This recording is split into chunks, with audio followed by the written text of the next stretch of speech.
வணக்கம் என் ஆரியர் நட்புகளே. என்னடா கார்கிட்ட உட்காந்து ட்ரிம்ஸ் வீடியோ போட்டுட்ருக்கேன்னு பார்க்குறீங்களா? ஒரு காரணம் இருக்குது. அந்த காரணத்தை உங்கள்கிட்ட சொல்கிறேன், அதை நல்லா பார்த்துக்கோங்க. இந்த இடத்துல பார்த்துக்கோங்க, காரில் ஒரு டேமேஜ் பிஞ்சிருக்கா பார்த்துக்கோங்க. இந்த டேமேஜு நேற்று நைட்டு தான் ஆச்சு. அதுவும் எப்படி ஆச்சுங்கிறதுக்கு உங்களுக்கு இந்த வீடியோவில் நான் சொல்கிறேன். உள்ளே போய் உட்காந்துட்டு நான் பேசுகிறேன், நல்லா பார்த்துக்கோங்க. சரியா? வெயிட் பண்ணுங்கள், அப்படியே இருங்க, வர்றேன்.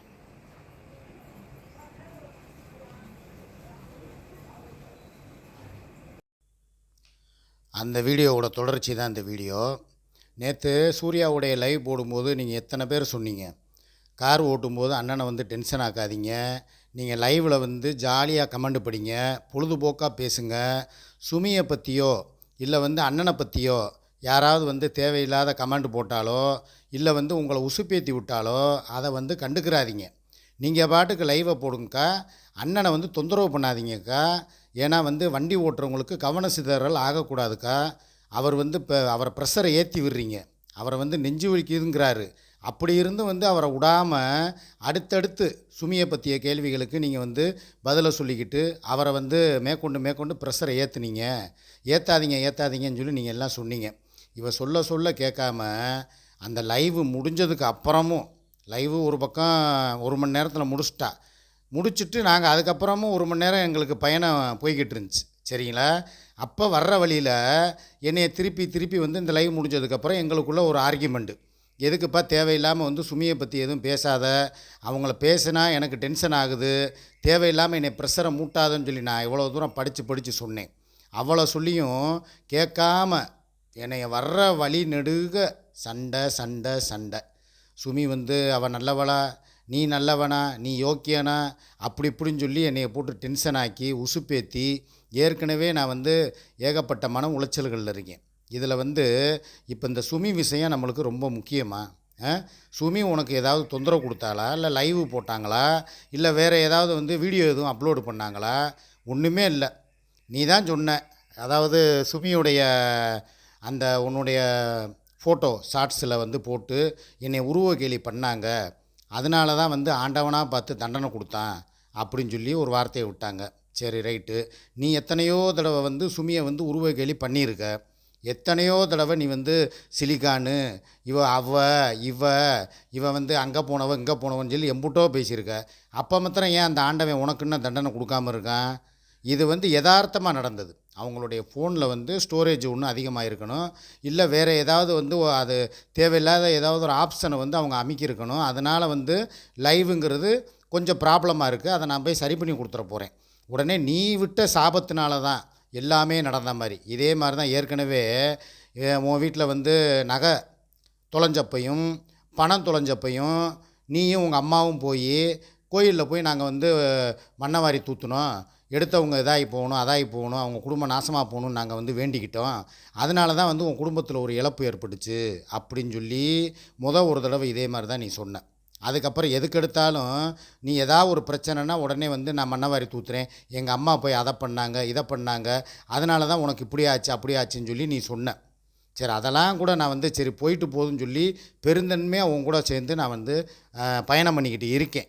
இப்படி இருக்கும்போது அடுத்தடுத்து தேவையில்லாமல் சுமியோடைய லைவ் இப்படி ஆனதுக்கு காரணம் என்னை உருவக்கிளி பண்ணது தான் அப்படின்னு சொல்லி சொல்கிறது, என் குடும்பத்தையே என் கூட இருந்துக்கிட்டு என் சோத்தை தின்னுக்கிட்டே மண்ணவாரி தூத்துறது, இந்த பழக்கம் இது ஒரு பக்கம் போய்கிட்டு இருக்கு. இதை விட இன்னும் ஒரு கொடுமையான விஷயம் என்னென்னா, நேற்று இவ்வளோ ப்ரெஷர் ஆகி நான் கத்துறேன் கதறேன் நெஞ்சு வலிக்குதுன்னு சொல்கிறேன். அப்படி இருந்தும் லைவ் முடிஞ்சதுக்கப்புறமும் நீ என் கூட சண்டை போட்டுக்கிட்டே வந்த. நான் இவ்வளோத்துக்கும் ஆண்டவனாக பார்த்து என்னை காப்பாற்றிருக்கான். என்னுடைய தங்கச்சிகளுடைய ஒரு அருளாசினாலையும் அவங்களுடைய பிரார்த்தனைனாலையும் நான் எங்கே பயணம் போனாலும் எனக்கு எந்த ஒரு சிறு விபத்தோ ஒரு சிறு கீறல்களோ ஆகாமல் நான் காப்பாற்றப்பட்டுக்கிட்டு இருக்கேன். நேற்று வீட்டு வாசக்கிட்ட நிப்பாட்டுற வரைக்கும் சண்டை. நான் வண்டியை ஏற்றி நிப்பாட்டுறேன்னு சொல்லி அந்த வீட்டு வாசல் காம்பவுண்டு சுவரை ஒட்டி இருக்கிற அந்த வீட்டு வாசல்கிட்ட வண்டியை இடிச்சிட்டேன். இடித்து இவ்வளவு டேமேஜ். ஒரு மனுஷனை ப்ரெஷர் ஏற்ற நல்ல வேளை இதே ரோட்டில் நடந்திருந்தால் என்ன ஆயிருக்கும்? நான் ஆக்சிலேட்டரை கொஞ்சம் கூட மிதிச்சிருந்தாலோ, இல்லை எனக்கு நீ பேசுகிற பேச்சை கேட்டு எனக்கு ஏதோ நெஞ்சு வலி வந்து என்னால் வந்து வண்டி ஓட்ட முடியாமல் ஏதாவது ப்ராப்ளம் ஆகியிருந்தாலோ என்ன ஆயிருக்கும்? அதனால் உனக்கும் தான் பிரச்சனை. நான் அதெல்லாம் தாண்டி என்னைய நானே வந்து கண்ட்ரோல் பண்ணிக்கிட்டு எனக்கு நானே ஆசுவாசப்படுத்திக்கிட்டு சரி வேணாம் சண்டை கூடாதுன்னு சொல்லி எவ்வளவு நேரம் நானும் கண்ட்ரோல் பண்ணிக்கிட்டே வர்றது. வீட்டு வாசல் வரைக்கும் நீ சண்டை போட்டுக்கிட்டு வர்ற, நிப்பாட்டுற இடத்துல இந்த வண்டியில் இடித்து, இது வந்து அந்த செவத்தில் இடித்தது, வீட்டு வாசலில் உள்ள செவத்தில் இடித்து இந்த ப்ராப்ளம் ஆகிப்போச்சு. இது எனக்கு தேவையா? இதனால் ஏற்படக்கூடிய நட்டம் யாருக்கு? எனக்கு தான். சரியா? அதனால் நான் எப்போயுமே என்ன சொல்கிறேன், வெளியூருக்கு பிரயாணம் போனால் இது வரைக்கும் நீ வந்த பிரயாணம் எதுலையாவது என் கூட எத்தனையோ இடத்துக்கு வந்திருக்க, தகராறு பண்ணாமல் சண்டை போடாமல் நீ என்றைக்காவது வந்திருக்கியா? பெங்களூர் போகும்போதும் அப்படித்தான். இங்கேருந்து போகிறதுலேருந்து அங்கேருந்து நிம்மதியாக ஒரு 2 நாள் நிம்மதியாக இருக்கலான்னு போனவனையும் மன உளைச்சலுக்கு ஆளாக்கி சண்டையை போட்டு பாதியிலே வந்து பயணத்தை ரத்து பண்ணிவிட்டு எந்த ஒரு ப்ரோக்ராம் எதுக்குமே போகாமல் அங்கேருந்து வெட்டியாக அங்கேருந்து வந்தாச்சு. அது ஒரு தண்டம். குற்றாலம் போனப்பையும் அதே கதை தான். 2 நாள் ஒழுங்காக இருந்தா, 3ஆவது நாள் அவளுடைய புத்தியை காட்டினா, சண்டை போட்டுக்கிட்டு தான் ரிட்டன் திரும்பி வந்தோம். இப்போ இந்த கோயம்புத்தூருக்கு நம்ம என்ன இது சீசன் அனுபவிக்க போயிருக்கோமா, இல்லை ஊட்டி மூணாறு ஏற்காடுன்னு போய் வந்து சுற்றி பார்க்க போனோமா? கோயம்புத்தூருக்கு போனது ஒரு வழக்கு சம்மந்தமாக நம்ம போயிருக்கோம். நம்மளுக்கே தலைக்கு மேலே பிரச்சனைகள் இருக்குது. இதில் நீ வந்து சுமியோட பிரச்சனையவும் உள்ள தூக்கி போட்டுக்கிட்டு இதை வச்சுக்கிட்டு நீ வந்து தேவையில்லாத மன உளைச்சலை எனக்கு எதுக்கு கொடுக்குற? பிரச்சனை இருக்கிற பிரச்சனையவே முடிக்க பார்க்கணும். அதை விட்டுட்டு அடுத்தடுத்து நீ வளர்க்குற. சுமிக்கு என்ன ஆதங்கம், அவங்களுக்கு லைவ் வரல, லைவ் ஆப்ஷன் இருந்தும் நம்ம லைவ் போட முடியலையேன்னு சொல்லி அவங்க லைவ் போட்டு ட்ரை பண்ணியிருக்காங்க, முடியலை. நான் காலையில் கூட 2 ஷார்ட்ஸு சூர்யாவோட ஐடியில் அவள் போட்டான். அப்போவே நான் சொல்கிறேன், வேணாப்பா இந்த ஷார்ட்ஸ்லாம் போடாதப்பா, ஏற்கனவே மன உளைச்சலில் இருக்கிறாங்க சுமி, நீ திருப்பி இந்த மாதிரி ஷார்ட்ஸை போட்டு ரீல்ஸை போட்டு 2 பேரும் நெருக்கமாக இருக்கிற மாதிரி காட்டுனா மேலும் அவங்களுக்கு வந்து மன உளைச்சல் தான்ப்பா அதிகமாகுது, நிப்பாட்டுப்பா அப்படின்னா, இல்லை 2 ஷார்ட்ஸு எங்கே கோர்ட்டுக்கு கிளம்பிக்கிட்டு இருக்கோம். காலையில் வந்து 10 மணிக்கு வந்து நம்ம கோர்ட்டில் இருக்கணும். 9:30 மணிக்கு உட்காந்துக்கிட்டு ரீல்ஸு ஷார்ட்ஸு இப்படி எடுக்கணும் அப்படி எடுக்கணும் அப்படின்னு சொல்லி 2-3 டேக்கு. எனக்கு அதில் என் முகத்தில் பார்த்தாலே தெரியும். அதாவது ஒரு தெளிச்சி இல்லாமல் ஒரு தெளிவு இல்லாமல் தான் அந்த இதிலே வீடியோ ஷார்ட்ஸ்லேயே நான் வந்திருப்பேன். எந்த வேலையை எப்போ செய்யணும் அப்படின்னு சொல்லி ஒரு கணக்கு இருக்குது. எல்லா நேரத்துலையும் எல்லோரும் ஒரே மாதிரி இருக்க போகிறது கிடையாது. ரைட்டா? நைட்டு நான் அவ்வளோ தூரம் பிரச்சனை, லைவு வந்து போட்டுட்டு 1/4 மணி நேரத்தில் கட் பண்ணிட்டேன். எனக்கு லைவு வர்றேன்னு சொல்லிட்டு வரலைங்கிற ஒரு ஆதங்கம் வேறு. என் தங்கச்சி எப்படி திட்ட போகிறாங்களோ, இப்படி தேவையில்லாமல் வந்து அண்ணன் குடிச்சிட்டு லைவ் வந்து உளறிக்கிட்டு இருக்கிறாரு அப்படின்னு சொல்லி வார்த்தை விட்டுருவாரோ அப்படின்னு சொல்லி எவ்வளவோ பேர் பதட்டத்தில் இருந்தாங்க. அதையும் தாண்டி நான் லைவை போட்டு ஒரு 15 நிமிஷத்தில் முடிச்சுட்டு கட் பண்ணிட்டேன். இவ்வளோ தூரம் நடந்திருக்கு நைட்டு பூரா. காலையில் எந்திரிச்சு எதுவுமே நடக்காத மாதிரி நீ கூலாக உட்காந்துக்கிட்டு வாங்க 2 பேர் வீடியோ போடுவோம் அப்படின்னு சொல்லிட்டு வீடியோ போடுறியே. இதனால் வந்து எனக்கும் மன உளைச்சல் தான். சுமி பார்த்த அந்த வீடியோக்களை பார்த்த சுமிக்கும் மன உளைச்சல் தான். இது போக ரிட்டர்ன் வரும்போது நான் 1 மணி நேரம் லைவை நான் அப்படியே அந்த ஹோட்டல்லையே வச்சு பேசி முடிச்சுட்டு கிளம்பியாச்சு. அப்போ வரும்போது நான் வந்து நீ பேசுகிறதுக்கு எல்லாமே கட்டுப்பட்டு உனக்கு நான் ஜால்ரா தட்டிக்கிட்டு இருப்பேன்னு நீ நினைக்கிறியா? நீ சொல்கிற சுமியை பற்றி நீங்கள் வந்து 10 தடவை பேசுனா, நான் வந்து பாலாவை பற்றி 1000 தடவை பேசுவேன். பாலா தான் நான் ஒசந்தவன் சொல்லுவேன். தாராளமாக சொல்லிக்க, உன்னை யார் வேணான்னு சொன்னேன்? சுமியை பற்றி நான் பேசுகிறேங்கிறேன்னா சுமி, அதாவது நாங்கள்லாம் தப்பு பண்ணவங்களாம். நான் சுமி என் குடும்பத்தில் உள்ளவங்க நாங்கள் எல்லாருமே வந்து யோக்கியங்க கிடையாதான், நல்லவங்க கிடையாதான், நாங்கள்லாம் அயோக்கியங்களாம், நாங்கள்லாம் மோசமானவங்களாம்.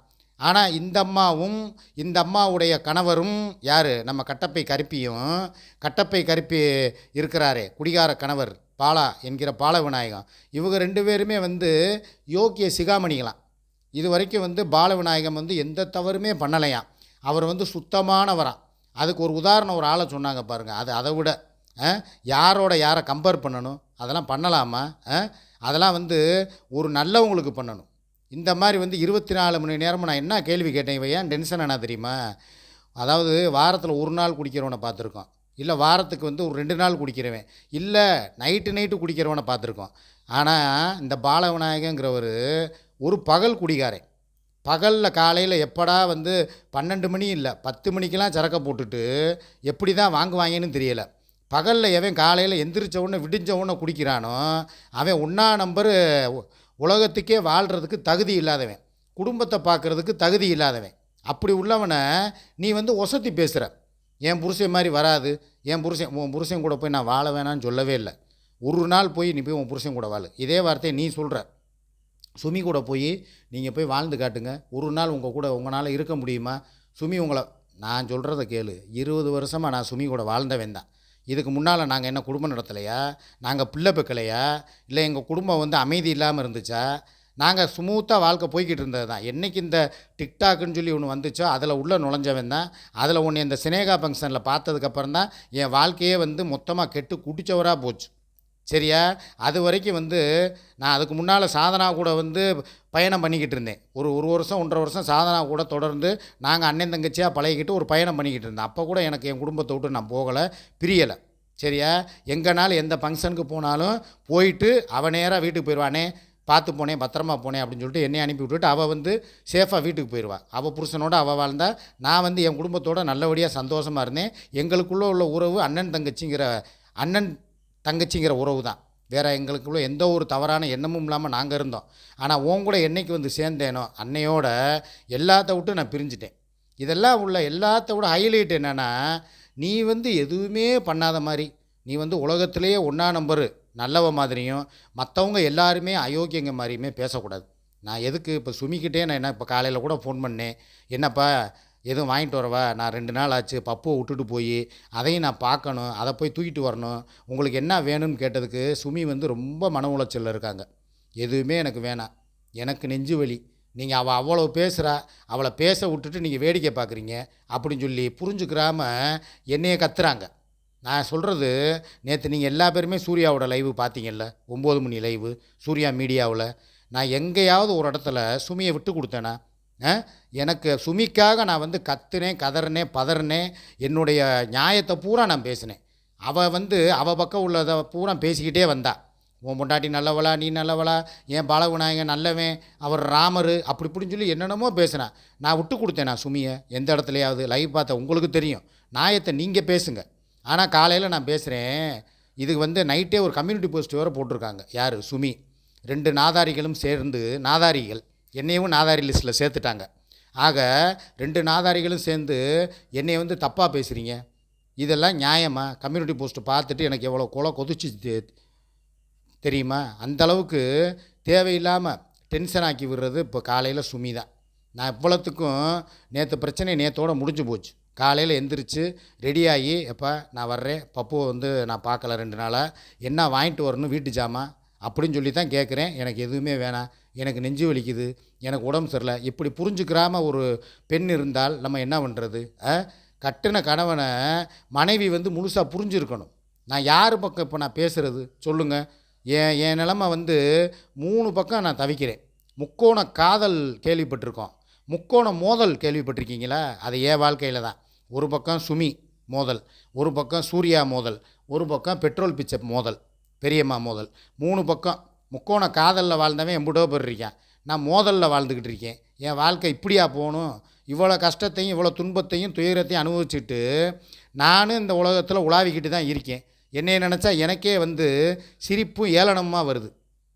ஆனால் பரவாயில்லைங்க, என் சூழ்நிலையெல்லாம் புரிஞ்சுக்கிட்டு என் தங்கச்சிங்க நேற்று நீங்கள் கமெண்ட் போட்டிங்க பாருங்கள். அண்ணே நீங்கள் ரொம்ப நல்லவர் தானே, நீங்கள் ரொம்ப யதார்த்தவாதினே, நீங்கள் இயல்பானவர்னே, ஏதோ உங்கள் நேரங்காலம் இப்படி இந்த 3 பேர்கிட்டையும் சிக்கிக்கிட்டு நீங்கள் தவிக்கிறீங்கன்னு சொல்லி நீங்கள் போடுற இந்த கமெண்ட் தான் எனக்கு உண்மையிலே சொல்கிறேன், சத்தியப்படி எனக்கு ஆறுதல். வேறு ஒன்றுமே கிடையாது. இப்போ வரைக்கும் எல்லா பக்கமும் இவர் இப்படி சிக்கி பின்ன அது என்ன சின்ன பின்னமாகி போய் இப்படி திரியிறாரே. ஒரு வாழ்க்கை ஒரு இடியாப்ப சிக்கல் மாதிரி கிடக்குதே. இந்த பொம்பளை விட்டால் அந்த பொம்பளை விட மாட்டேங்குது, அந்த பொம்பளை விட்டால் அந்த பொம்பளை விட மாட்டேங்குது. ஆக 3 பேரும் சேர்ந்து மாறி மாறி ஒருத்தனையே டார்கெட் பண்ணி குறி வச்சு அடிக்கிறாங்களே. இவ்வளோத்தையும் தாங்கிட்டு எப்படி தான் இந்த அண்ணன் இருக்கிறாரோ, சிரிச்சுக்கிட்டு இருக்கிறாரோ அப்படின்னு சொல்லி எம்புட்டோ பேர் எனக்கு கமாண்டில் என்னை புரிஞ்சுக்கிட்டீங்க. எனக்கு அது போதுமா. நான் என்னை ரொம்ப பேர் உங்கள் முன்னால் கெட்டவனாக சித்தரிக்கிறாங்க. ஏன்டா உன் குடும்பத்தை விட்டுட்டு போய் இவ கூட உட்காந்துக்கிட்டு இருக்கேன்னு சில பேர் சுமி பாவங்கிறாங்க, சில பேர் சூர்யா பாவங்கிறாங்க, சில பேர் ஐயோ அண்ணா நீங்கள் எப்படியாவது இந்த பிரச்சனைலேருந்து வெளியே வாங்கினா, உங்களை மாட்டி விட்றதுக்குனே ஒரு கும்பல் சுற்றிக்கிட்டு இருக்குண்ணா.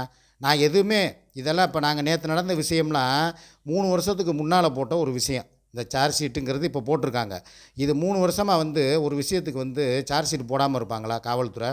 அவங்க வந்து கோர்ட்டு சொன்னதுனால அவங்க வந்து சார்ஜ் ஷீட்டு யதார்த்தமாக போட்டு இந்த வேலைகள்லாம் நடந்துக்கிட்டு இருக்கு. உடனே ஒரு அம்மா வந்து உருட்டுது, நான் தான் இது எல்லாத்துக்கும் காரணம், 15 நாளாக நான் வந்து கண்ணு முழிச்சு தூங்காமல் நான் செஞ்சதோடைய பலன் தான் இதெல்லாம் அப்படின்னு சொல்லி ஒரு பக்கம் உட்காந்துக்கிட்டு உங்களை முட்டாளாக்கிக்கிட்டு இருக்கு. நான் இதை விட இன்னும் பெருசாக செய்ய போகிறேன், காசை போடுங்க காசை போடுங்கன்னு சொல்லி எங்கள் பேரை சொல்லி பிடுங்கிக்கிட்டு இருக்கு, பிடுங்கி திங்கிது.